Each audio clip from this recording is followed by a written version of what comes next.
Hello and welcome back to the Greek Pyramid. Today we are taking a look at another Percy Jackson fan theory regarding the Curse of Achilles and why Percy continued to remember Annabeth after his memories had been removed.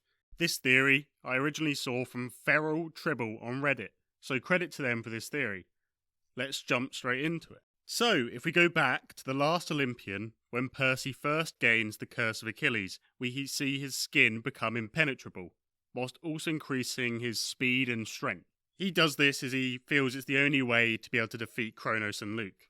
It does, however, come with its downsides, as he tires out much easier and faster. He also has a vulnerable spot on his back that is left just that, vulnerable, meaning if anyone was to stab or hit him in that spot, he would die.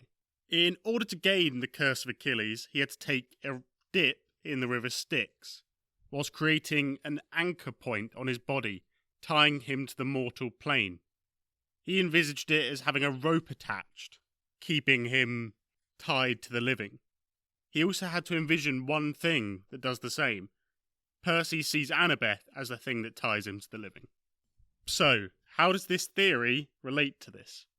The idea starts with maybe instead of the Curse of Achilles being some huge boost to the person's living, it is instead the opposite.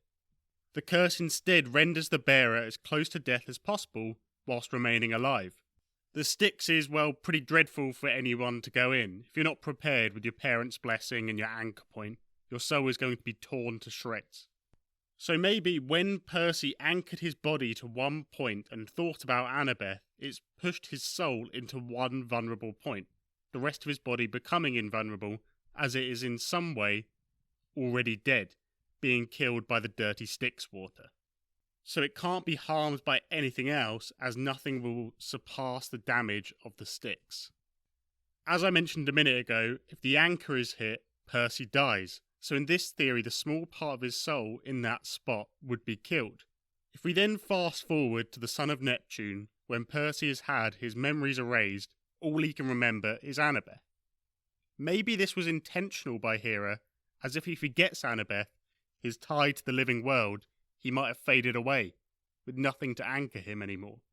This would mean his anchor continues even after he's out of the Styx water. It's still the thing that is tying him to the living world. After running from the Gorgons for a few days, he comes across New Rome and the Little Tiber, where he wades through it, and this is thought to have washed the curse away. But maybe instead, the Little Tiber has brought the dead parts of Percy back to life. This is also why Percy can understand Latin. The Little Tiber restores him with the spirit of Rome, making him a hybrid demigod with traits of Greek and Roman demigods. So, what do you think of that theory? I quite like it. I'm not sure about the final part about him being a hybrid demigod, as we saw him being able to speak Latin in The Lightning Thief due to him taking classes. But I am wondering if there is anything else that backs up the idea that he is a hybrid demigod. If you can think of anything, let me know in the comments. Obviously this would come in the form of the Heroes of Olympus series. Anyway, I really like the reason of why he remembers Annabeth, despite his memories being wiped. That he has to, otherwise he would die. Obviously you can say that it's due to his great care and love that that's what remains, or Hera left it for some other reason. But I like this secondary meaning behind it as well. Anyway, that is all we have time for this video. If you enjoyed it, please like and subscribe. Let me know what you think of this theory in the comments down below. I'll see you next time for another video. Goodbye.